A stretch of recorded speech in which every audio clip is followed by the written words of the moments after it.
et bienvenue sur Pimenté, le podcast sur lequel nous brisons les tabous et parlons ouvertement des sujets délicats et parfois jugés gênants de la vie de couple. Je suis Rebecca, votre animatrice décalée, préférée, décontractée, super troisième. Aujourd'hui, nous allons parler d'un sujet qui est très important, que nous négligeons parfois, mais nous devons en parler. Les IST et les MST. Infections sexuellement transmissibles, maladies sexuellement transmissibles. Ce soir, nous avons comme invité Monsieur Louis-Paul. Bonsoir monsieur. Bonsoir madame. Comment vous allez? Non, je vais bien. D'accord. Avant de commencer, je peux vous tutoyer? Sentez-vous à l'aise. D'accord, merci.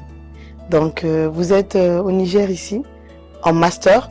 Oui. Vous êtes maïeuticien, qui veut dire sage-femme. Bon, on dit sage-homme ou sage-femme, mais c'est maïeuticien. D'accord, bienvenue sur ce plateau. Merci. Et mettez-vous à l'aise. C'est pimenté, mais ça sera plus sérieux ce soir. Vous allez nous éclaircir sur certains points. Donc, monsieur, IST, MST, en tant que professionnel de la santé, dites-nous un peu. Déjà, IST, MST, comme vous l'avez si bien dit, communément appelé IST, MST, c'est l'infection sexuellement transmissible, maladie sexuellement transmissible.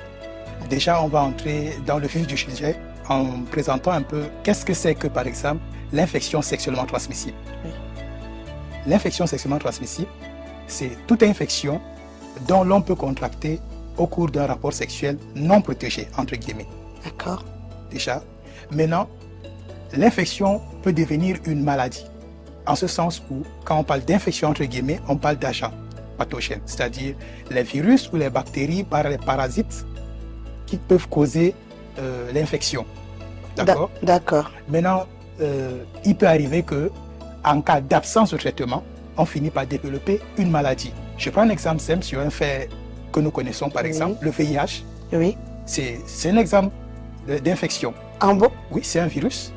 Mais maintenant, s'il n'est pas traité, on développe ce qu'on appelle la maladie du sida. Ok, non, j'ai jamais su ça. C'est pourquoi on fait, par exemple, un petit collage entre IST, MST, d'accord, une infection et sa maladie. Moi, j'ai toujours pensé, et je suppose que nos spectateurs aussi ont pensé la même chose. Moi, je pensais qu'il y avait une différence entre les IST et les MST. Comment, du genre, les IST sont à part, il n'y a que des IST qui ne peuvent rester que des IST, et les MST qui sont des maladies qu'on contracte directement. Mais apparemment, c'est pas comme ça que ça se passe. Il y a un agent responsable, par exemple, on parle du virus. Quand vous dites achat, l'agent. Agent, excusez-moi, agent. Oui. D'accord. Il y a un agent, c'est-à-dire il y a un responsable. Il y a un virus ou une bactérie, voire une forme de parasite qui est responsable d'une maladie. D'accord. On dit c'est l'agent pathogène. D'accord. Dans le contexte du VIH, le VIH, c'est le virus d'immunodéficience humaine. Oui. On est d'accord. Maintenant, quand vous contractez ce virus, c'est-à-dire quand ce virus entre dans vous, vous êtes en train de développer une infection sexuellement transmissible à type VIH. Oui. D'accord? Maintenant, si vous ne suivez pas un traitement, vous allez développer une maladie qu'on appelle le sida. Oui, par exemple. Par exemple. Donc, c'est là la différence. D'accord. Vous pouvez nous dire, s'il vous plaît, en Afrique, vous êtes resté au Niger, ça fait combien de temps? Déjà 1 an, 2 mois. D'accord. Donc, au Niger, vous venez du Cameroun? Oui. D'accord. Au Niger et au Cameroun, par exemple, quelles sont les maladies qui sont les plus fréquentes, ce qu'on voit le plus? Déjà, dans le contexte africain, entre guillemets, oui. Et nous avons, entre guillemets, 4 maladies qui sont les plus récurrentes. Là même que ce soit à l'échelle mondiale. D'accord. Il y a une étude, par exemple, de l'OMS qui j'ai beaucoup aimé. C'est sur la mise en œuvre des stratégies sur le VIH et les infections sexuellement transmissibles par maladies sexuellement transmissibles. D'accord. Ce rapport de l'OMS a présenté qu'on a 370 millions de cas d'infection liés. On avait 4 agents responsables, parmi lesquels on a 3 bactéries et une forme de parasite responsable. Oui. Donc, on a entre autres les gonorrhées, le trichomonas vaginalis, les syphilis et le chlamydia. D'accord. Donc, on a dit qu'on a 370 millions de cas sur ce rapport. Ce qui donne qu'entre guillemets, on a chaque seconde 17 personnes qui se font infecter par la maladie. Waouh, mais Ça, c'est beaucoup pour quand même. présenter un peu l'ampleur. C'est beaucoup. Oui. Et tenez-vous tranquille. Chaque minute, on a 5 décès, C'est effrayant. quelque part dans le monde, de causes liées À une maladie à une des sexuellement quatre maladies sexuellement transmissible ou une juste ces infection 4.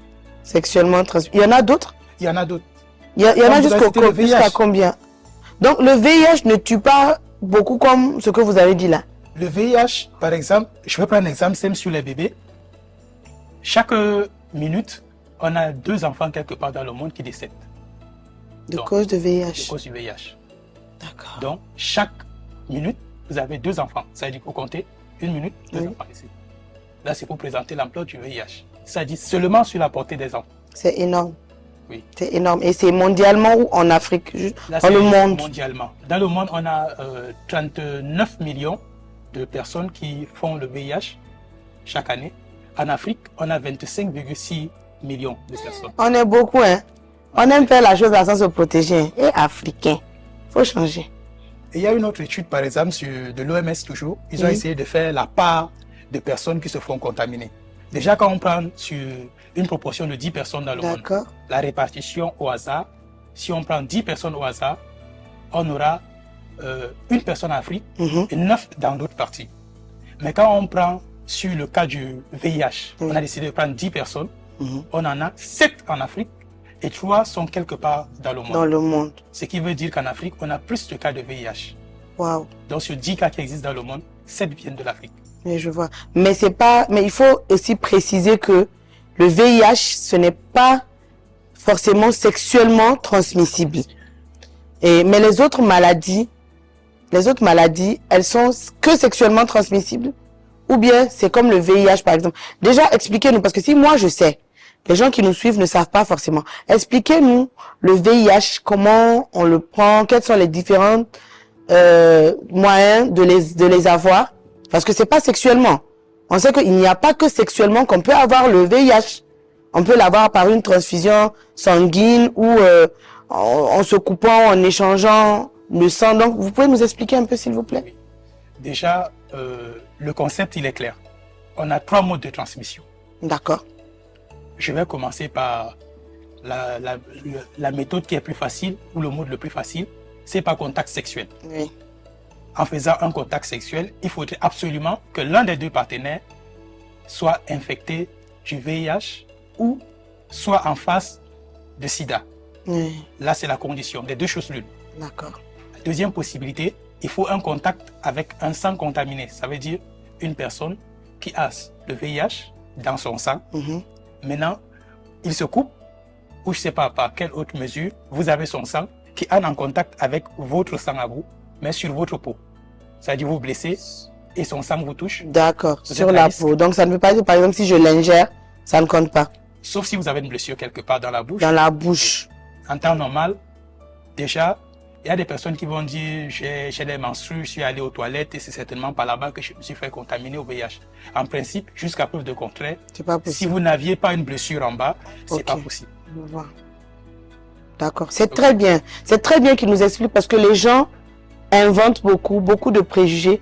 Donc, venez, likez, commentez, venez, dites-nous vos expériences et surtout, venez apprendre. Monsieur Louis, continuons. Donc, vous étiez en train de nous Le expliquer. deuxième mode de transmission, Voilà. par échange de sang, c'est-à-dire le contact, que ce soit la transfusion, Mhm. que ce soit vous êtes fait blesser, et la condition toujours, une personne doit avoir le VIH. Parce que si les 2 n'ont pas de VIH, c'est pas possible. Bon, c'est vrai. Troisième mode de transmission, on appelle la transmission de la mère à l'enfant. Oui. Là maintenant, c'est sur un terrain où les gens ont essayé de beaucoup travailler là-dessus. C'est-à-dire la maman peut transmettre le VIH à son Le enfant. bébé. Maintenant, il y a 3 séries de manières. Soit déjà dans le ventre, Mhm. là pour ce moment-là, il faudrait qu'il y ait des secousses et des échanges de sang. Ou des fois, ça peut aussi passer trouver l'enfant à l'intérieur. La deuxième possibilité, c'est lors de l'accouchement. Oui. Là, l'enfant peut passer dans la filière génitale, c'est-à-dire en passant par Oui, oui. le sein maternel. Mhm. S'il y a des lésions, il peut y avoir des échanges de sang. Mais ce n'est pas ça le problème le plus culminant. D'accord. Ce qui doit retenir notre attention, c'est beaucoup plus pour ceux qui font des accouchements à domicile, c'est-à-dire hors de l'hôpital. Ça, c'est très dangereux. C'est très dangereux parce que au cours de la section, s'il y a un échange de sang entre la mère et l'enfant, c'est trop facile. Le pauvre innocent. Or, les personnes ont été formées dans le domaine pour gérer ce genre de situation. D'accord. D'accord. Oui. Donc, c'est ça. Et puis, la dernière série, c'est que au cours de l'allaitement, on peut transmettre ça. L'allaitement aussi, hein? Au cours de l'allaitement. Oh. Déjà, entre guillemets, l'allaitement, c'est entre 0 et 2%. Et puis, le risque de transmission d'une mère ignorant sa sérologie, c'est-à-dire elle ignore qu'elle a le VIH, c'est-à-dire elle n'a pas pris de traitement, elle a 40% de chance de transmettre le VIH à son enfant. D'où l'intérêt d'accoucher à l'hôpital pour que, déjà, si on te dépiste, on commence déjà à initier un moyen préventif pour que l'enfant ne contracte pas la maladie. Déjà, d'une part, puisque le bien le plus précieux d'une famille, c'est un enfant en santé. Maintenant, pour la maman, on peut la mettre sous traitement. Je vois. En tout cas, monsieur Lui, merci beaucoup. Vous expliquez tellement bien. On comprend tellement bien. Et moi, j'ai eu beaucoup d'éclaircissements et j'ai appris aussi. Et nos spectateurs aussi, ils ont beaucoup appris, j'en suis sûre. Venez nombreux, venez apprendre. Donc, je vais vous demander, depuis que vous êtes au Niger, est-ce que vous avez été en contact avec une femme qui a le VIH? On sait que on garde l'anonymat parce que c'est des trucs vraiment très sensibles. On ne veut pas savoir. Les médecins vraiment sont très carrés sur ces points pour ne pas que l'identité des gens sorte. Mais est-ce que vous avez une fois vécu une expérience avec quelqu'un qui est malade? Parce que je vous donne un exemple. Moi, par exemple, j'ai étudié à Parakou au Bénin. Et c'était la ville où il y avait le plus d'infectés dans le Bénin. Et les gens gardaient ça tabou quand les gens venaient se soigner et tout. Il y avait des maris qui savaient qu'ils étaient infectés, qu'ils infectaient leur épouse, mais les femmes même ne savaient pas que leur mari avait le sida. Donc, est-ce que vous avez eu ce cas-là ici ou au Cameroun? Est-ce que vous avez eu des gens malades ou des gens qui viennent en consultation, qui sont malades et tout? Expliquez-nous, dites-nous. Oui, ce sont des cas qui sont assez fréquents à l'hôpital. D'accord. Au Niger ici? Oui, même au Niger? Même au Niger, ce sont les cas. Et le cas est aussi plus frappant que quand il s'agit d'un couple discordant. C'est-à-dire, l'un des deux partenaires a la maladie et l'autre, soit on ignore, soit la personne n'a pas encore le VIH. Oui, je vois bien. À ce moment, c'est un peu plus compliqué de demander, puisque nous, on n'a pas l'autorisation de dire au conjoint que votre dame, ou de dire à la conjointe que votre époux a le VIH. Mais pourquoi vous n'avez pas l'autorisation? Parce que ce serait violer les droits du patient.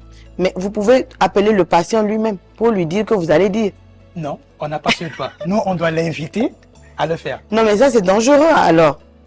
Parce que là, déjà, par exemple, je prends le cas du Niger. C'est très rare de voir les deux, le couple même à l'hôpital. C'est celui qui a le problème qui part. Et on sait toujours que c'est nous, les femmes, on a le problème, on part. Et c'est un gynéco, donc c'est très rare de voir les hommes qui accompagnent leur épouse. Donc ça, c'est compliqué. Comment on fait alors? Alors, je vais répondre à cette question Et si vous avez une anecdote aussi, il faut nous dire. Oui, je préfère m'y prendre un petit peu de ce sens. D'accord. Imaginez-vous que vous êtes venu à l'hôpital, ou je ne sais pas, peut-être l'exemple sur vous va vous mettre mal à l'aise. Allez-y. Je préfère prendre sur moi. Mettez-vous à l'aise. Je viens à l'hôpital. D'accord. Je suis malade, je ne sais pas, j'ai maigri, j'ai une petite diarrhée. Je viens pour mon petit problème de diarrhée. Il n'y a pas de souci. Je viens, j'arrive à l'hôpital, vous me diagnostiquez un VIH. On est d'accord? Moi, je suis encore sous le coup. Le choc. Je suis sous le choc. J'arrive pas à digérer ma situation.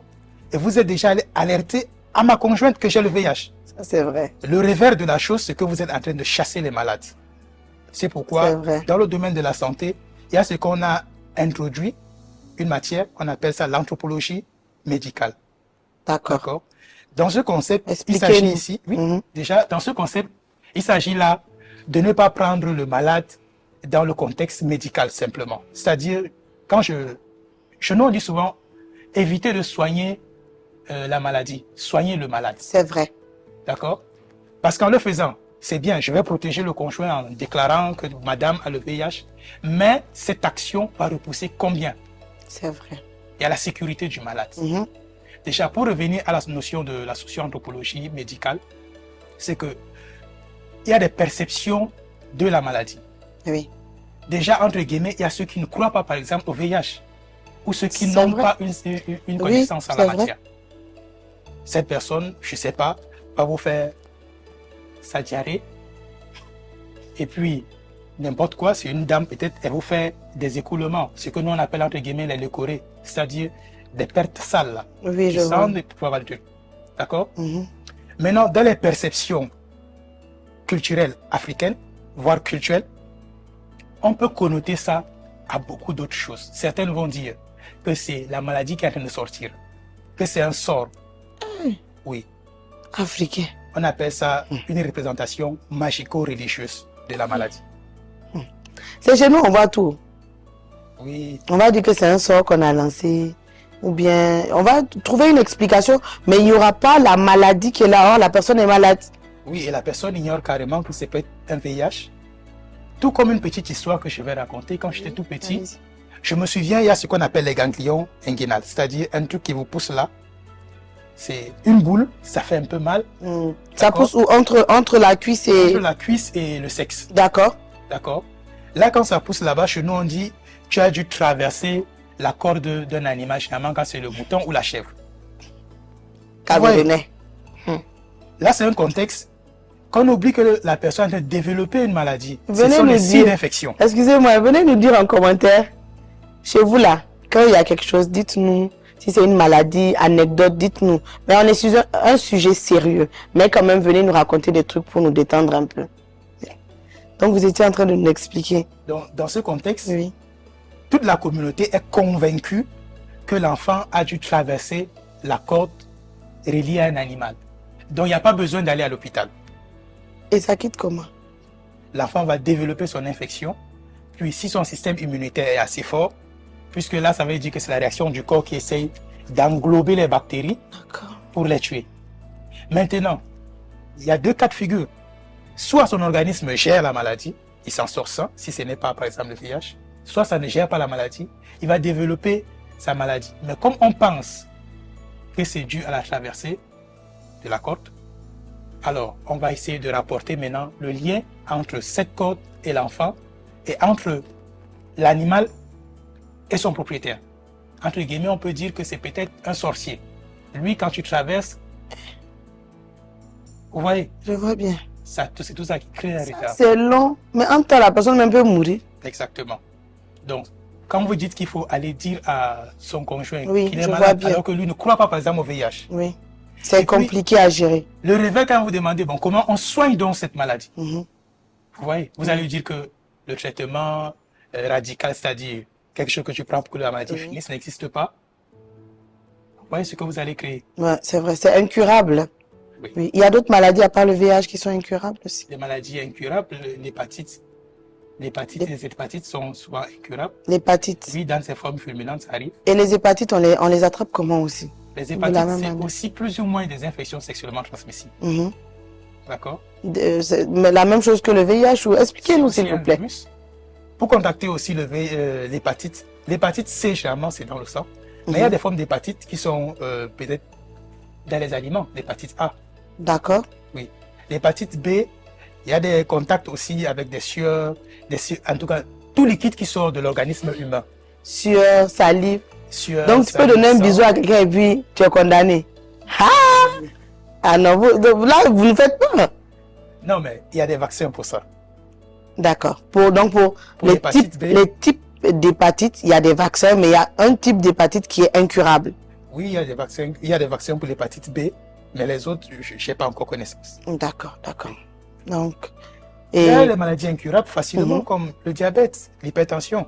Ce oui, ne sont pas sexuellement transmissibles, mais oui, ce sont elles des sont. incurables. Mais on a plus peur en fait des maladies. Moi, je me dis que c'est la même chose, comme vous avez dit le diabète et autres. Mais quand c'est sexuellement lié, les gens ont une autre idée. On se dit, je sais pas, les gens ont plus la facilité de dire je suis diabétique, je suis tensionnaire que de dire je suis atteint du VIH. Alors ça aussi, c'est le revers quand vous dites qu'il faut dire à quelqu'un. Oui. Que je suppose si vous avez un enfant qui vit avec le VIH, vous voulez dire à ses parents. C'est compliqué. Donc c'est tout ça qui empêche à ce qu'on dise à quelqu'un le résultat d'une personne. Mhm. C'est toujours cet aspect socio-anthropologique. D'accord. C'est que deux fois, on croit que c'est une mesure hygiéno-morale. Ça veut dire qu'on pense que tu as une mauvaise hygiène de vie. C'est pourquoi tu as contracté la maladie. Oui. Et à la société qui te regarde d'un mauvais œil. Tout de suite, on te rejette. On fait le lien entre la maladie et un rapport sexuel. C'est-à-dire on te voit comme une personne dépravée. C'est vrai. Qui n'a pas de responsabilité. Or, l'enfant, peut-être qu'il naît avec, n'a rien. Il est né avec son innocence. Soit il est né avec, soit au cours d'un petit jeu avec les enfants, ils se sont blessés, des petites piqûres. Oui. Ça peut arriver. Mais vous, en tant que maintenant dans la santé, par exemple, que vous avez tous ces exemples-là, qu'est-ce que vous faites, qu'est-ce que vous apportez aux gens? Est-ce que déjà vous faites des sensibilisations?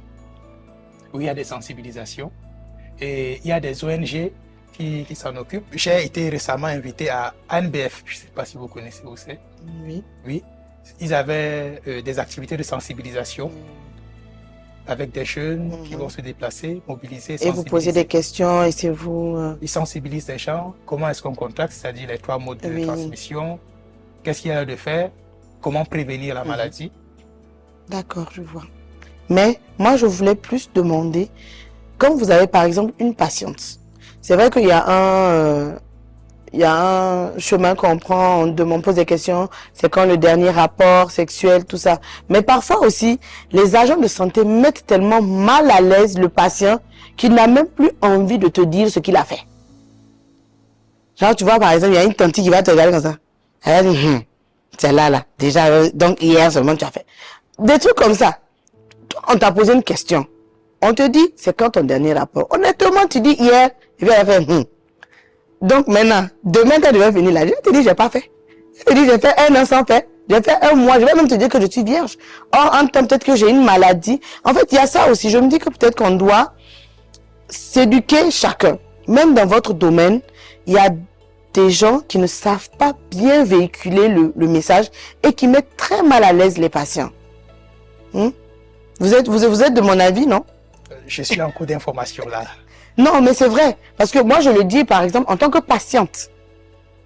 Il y a des moments, tu pars, tu dis, tu as une maladie, ok, rien. Tu vas même juste voir un gynéco et autres. Quand c'est les hommes, franchement, moi, je suis plus à l'aise avec les hommes.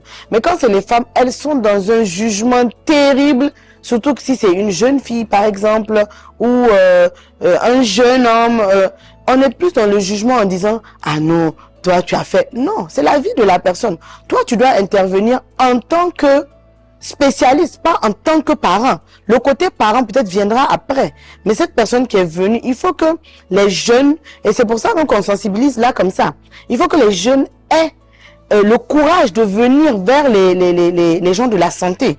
Quand ils sont jugés, peut-être au Cameroun, c'est pas la même chose. Mais au Niger, ici, les gens sont beaucoup jugés sur ce qu'ils font.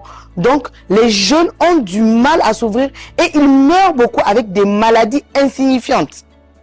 Donc, qu'est-ce que vous, par exemple, en tant que quelqu'un qui est dans la santé, qu'est-ce que vous donnez comme conseil ou qu'est-ce que vous allez dire qu'on puisse changer, par exemple, de votre côté et du côté des patients? Ok. Déjà, si la personne a des difficultés de se rendre à l'hôpital, il y a des ONG, il y a des centres agréés qui sont là, spécialement pour ces problèmes-là. Il y a des centres des jeunes.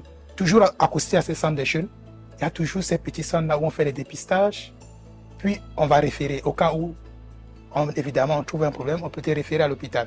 Là, déjà, ça évite ce retard-là de dépistage et ce conflit psychologique. Parce que là, quand tu veux aller, tu as déjà ce besoin d'aller à l'hôpital, puis tu te dis, on va te juger. Là, c'est pour résoudre ce problème-là. Maintenant, dans une deuxième forme de lancer, bon, là, je ne sais pas. Si au cours du contact, c'était un besoin de déstresser, par exemple, le patient, et puis vous allez peut-être mal prendre. Imaginez-vous, j'ai le VIH, vous venez jouer avec moi, que c'est parce que tu as fait. Ça ne sera plus une blague pour moi. Exactement. D'accord? Donc, c'est peut-être que le personnel essayait de sympathiser, de blaguer, ça peut arriver. Ça. Mais bon, ça peut arriver, mais moi, je vous dis ici, là, c'est compliqué. Par exemple, je vous donne une anecdote. Moi, la première fois que moi, j'ai payé un préservatif, moi-même, c'était dans une pharmacie, la place, j'ai oublié. Donc, quand je suis partie directement, j'ai dit, bonsoir, oui, je suis venue prendre des préservatifs. La dame m'a regardé en même temps. Je l'ai dit, tanti, je préfère venir prendre un préservatif que de venir payer antirétroviraux. Elle n'a rien dit, elle m'a regardé. Et moi, je me dis que c'est parce que moi, peut-être moi, je m'en fous. Mais il y a beaucoup de gens qui vont venir acheter tout dans la pharmacie, sauf le préservatif. Or, c'est ça qu'ils sont venus chercher. En tant que spécialiste aussi, quels conseils vous pouvez donner aux gens pour aller facilement à l'essentiel et essayer peut-être de s'assumer? Le conseil que moi je peux donner, déjà, c'est qu'il ne faut pas oublier qu'on veut entrer dans une société. Oui. Pour entrer dans une société, il ne faudrait pas entrer dans un domaine où on entrera en conflit. Il faudrait apprendre à comprendre pourquoi cette société est contre ou bien est réfractaire à ce changement. C'est vrai. Parce que si vous venez d'emblée, vous dites utilisez les préservatifs, utilisez. Oui, ils vont vous écouter, mais ils ne feront rien. C'est vrai. L'approche ici, c'est d'arriver à faire en sorte que le sexe ne soit plus un tabou, que ce soit un fait commun.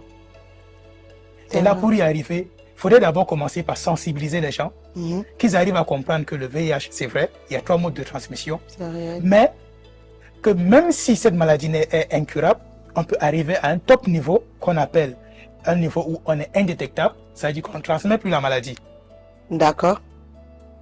Parce que du moment où la société peut comprendre que une personne qui avait le VIH peut se retrouver au même statut que nous, c'est-à-dire il est comme une personne normale, sans VIH, parce que vous le testez, n'aura pas de VIH. Oui, mais c'est comme si on a endormi ça dans son corps. Parce que c'est ça qu'il faudrait d'abord commencer à faire comprendre à la société. La peur bleue du VIH ne vient pas seulement du fait qu'on pense que c'est lié au sexe. Parce qu'il y a ceux qui vont arriver là, acheter les médicaments, qu'on sait que ça c'est un traitement d'infection sexuellement transmissible, qui n'est pas le VIH. Lui, il aura moins honte. Mais celui qui sait que c'est le VIH, il aura très honte. C'est vrai. C'est parce qu'il y a une pesée mentale où on voit le VIH incurable et ça tue. VIH, ça tue. Voilà. Oui, genre, dès qu'on dit ça en même temps. Mais psychologiquement, la personne est morte. Voilà. Donc, il faut arriver à tuer ce mental. Oui. En expliquant à la communauté qu'on peut arriver, après prise de traitement, à ce qu'on appelle chez nous, dans la biomédecine, la charge virale indétectable. À ce moment-là, la personne qui a le VIH ne peut aucunement transmettre le VIH. De ce fait, de ce principe, quand la communauté comprend que je ne peux pas transmettre, il peut arriver au moment où je ne transmets pas, on va accepter cette maladie. Tant qu'on n'est pas arrivé par là, je ne pense pas qu'il y aura un chemin faisant entre la communauté, c'est-à-dire la pensée sociologique ou anthropologique de la maladie, et la biomédecine. Oui, il faut arriver à faire en sorte que les gens arrivent à comprendre que le VIH, on peut vivre avec sans le transmettre. C'est vrai. Il faut beaucoup de comme vous dites, des campagnes d'enseignement, de sensibilisation, tout ça. Parlant des infections sexuellement transmissibles et maladies sexuellement transmissibles, il y a d'autres maladies en dehors du VIH, qui d'ailleurs leur établissement sont aussi gravissimes, qu'elles arrivent à porter atteinte à la fertilité. D'accord. Ça c'est très important. Oui. Prenons l'exemple simple de la chlamydia. D'accord. La chlamydiose, elle est asymptomatique, ça veut dire qu'elle ne fait pas de bruit. Donc elle est là, mais on ne sait pas qu'elle est là. La maladie silencieuse. D'accord. Dès que vous sentez déjà sa présence, il est quasiment presque tard. Waouh. Vous allez entendre toujours des petits trucs, les trompes bouchées, les grossesses sexuelles utérines, la chlamydiose. D'accord. Chez les femmes. Chez les hommes, ça crée quoi? Chez les hommes, on peut avoir toujours les petits problèmes de fertilité. D'accord. Déjà, toujours les canaux peuvent aussi peuvent se faire altérer. Ce sont les possibilités aussi avec la chlamydiose. D'accord. D'accord. Maintenant, la syphilis. La syphilis, elle est aussi dangereuse. Généralement, on va entendre parler des frottements. Généralement, c'est ce qu'on vient souvent en consultation nous dire j'ai les frottements. C'est en fait la gomme syphilitique. Le frottement. Oui, c'est un truc là, ça se délappe au niveau de la face interne de la cuisse, juste à côté du sexe. Ok. C'est là-bas que ça sort, genre ça fait mal ou... C'est comme si la peau est quittée. Une rougeur. Oui, ou plus profond, ça fait mal. C'est comment? Expliquez-nous. La peau quitte. La peau quitte complètement. La peau quitte. D'accord. D'accord. Vous sentez qu'il y a une décoloration. Ça va faire mal, ça. Maintenant, il y aura une croûte qui vient s'installer, c'est-à-dire comme une nouvelle peau qui vient s'installer là. La syphilis est en train de se prononcer. Vous allez voir des petites indurations, des petites blessures sur le sexe. D'accord? Chez l'homme et chez la femme, hein, ça vient pareil. Oui. Mais le retentissement qui est encore plus grave, c'est que si on ne gère pas la syphilis dans sa forme plus ou moins terminale, on peut avoir des problèmes osseux et Carrément. carrément. Mais ça ne s'arrête pas là. On peut avoir des folies qui vont s'installer. Ok. Car la syphilis peut arriver à monter jusqu'au niveau du cerveau, on devient fou. Ça, c'est une possibilité. Avec la Je suis bouche bée en fait, parce que c'est des détails qu'on n'a pas, c'est des détails qu'on ne connaît pas. Et la syphilis, comment elle se prend? C'est sexuellement transmissible seulement? Sexuellement transmissible. Mais ça, c'est incroyable. Et pourquoi d'autres maladies sont plus... Mais moi, je trouve que dans tout ce qu'on a cité, la syphilis est la plus grave. Parce que si ça peut rendre fou. Oui, mais c'est... Je vais prendre ça comment? C'est vrai que ça rend fou. Mais bon, on ne rit pas, c'est sérieux, hein, c'est sérieux, mais quand même, c'est effrayant aussi. Et je sais que ceux qui sont derrière pensent la même chose. Vous avez peur, non? Ah, moi, j'ai peur de... Allons-y, expliquez-nous. Oui. Donc, vous étiez en train de nous expliquer. Oui. Là, c'est en ce qui concerne la syphilis. Oui. Maintenant, j'aimerais bien qu'on touche aussi ce petit problème souvent qu'on appelle la gonocoxie. Généralement manifesté par des petits écoulements chez l'homme. Ok. D'accord. Les gens peuvent appeler ça chaude pisse et ainsi de suite. Oui. Et les petits écoulements. D'accord. Il est plus ou moins silencieux. Il vient et puis à un moment donné, il peut partir. Mais il n'est pas parti. Donc, si je comprends bien, et ça, à un moment donné, on sent quelque chose. Et après, ça fait comme si on a soigné, qu'on ait pris quelque chose ou pas. Bon, surtout, bon, quand on prend quelque chose, ça peut disparaître. Oui, ça peut disparaître. Mais ça peut ne pas disparaître aussi. Parce qu'il faut nous éclairer, hein. Il faut nous dire en même temps. Il faut nous dire en même temps. Et ceux qui nous suivent, ils doivent être... Parce que là, moi, je suis en face de vous, je peux vous poser les questions. Mais il faut que ceux qui nous regardent aussi aient des informations sur tout. Parce que ce sont des maladies très, très, très importantes. Et aujourd'hui, la sexualité, c'est vraiment... Ça part vite. Surtout chez les très jeunes. Donc, il faut qu'ils soient informés. Donc, expliquez-nous vraiment comment ça se déroule. Je préfère toujours les coupler. C'est-à-dire syphilis, gonocoxie. J'aime toujours les coupler. C'est un couple, quoi. Je préfère les coupler. Couple tueur. C'est un couple idéal. Merci. Parce que déjà, elles ont cette tendance à de venir et de fois de partir sans aucun traitement. D'accord. Il peut arriver. Quand ils disparaissent, on se dit non, ça va, c'est bien, c'est parti. C'est pourquoi dans ces contextes-là, chez eux, on a facilement ce qu'on appelle des résistances. Parce que des fois, quand quelqu'un a ça, il se dit non, c'est rien, je vais prendre 2 comprimés de doxy. Allez, il avale. Et comme la maladie peut disparaître toute seule, on croit que ça a disparu. Mais en fait, c'est comme si quelqu'un battait en retraite pour revenir encore plus fort. Et Jean, il a reculé. Exactement. Pour mieux sauter. Pour mieux sauter. Merci. Mais là, ça va chauffer. Ça va chauffer. C'est pourquoi c'est très facile dans ces contextes-là d'avoir des personnes qui vont passer jusqu'à la dernière phase. D'accord, d'accord. Donc, Monsieur Louis, merci beaucoup. C'était un plaisir de vous avoir. Nous sommes à la fin de notre programme. C'était Pimenté. Portez-vous bien et surtout, commentez, likez, partagez.